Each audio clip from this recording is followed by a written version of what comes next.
सुहेल महर की रिपोर्ट के मुताबिक खबर शामिल की जा रही है। Inspector general national highway and motorway police के अहकामात की रोशनी में मोटरवे पुलिस के अफसरान ने गुजरांवाला टोल प्लाजे पर बैनर अवीज़ा किए और पम्फल्ट तकसीम किए, जिसमें ब्रीफिंग दी गई कि अवामुन्नास की जानो माल की हिफाजत के पेश नज़र हाईवे और मोटरवे पर किसी भी किस्म का आतशगीर मादा, महलूल या गैस मुतअल्लिका महकमा और ओगरा के लाइसेंस के बगैर ले जाने पर सख्त पाबंदी आयद कर दी गई है।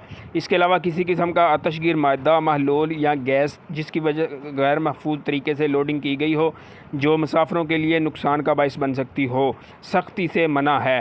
खिलाफ वर्जी करने वालों के खिलाफ कानूनी कार्रवाई के अलावा FIR भी दर्ज करवाई जाएगी। कैमरामैन अली भट्ट के साथ सुहेल महर, न्यूज़ 4 गुजरांवाला।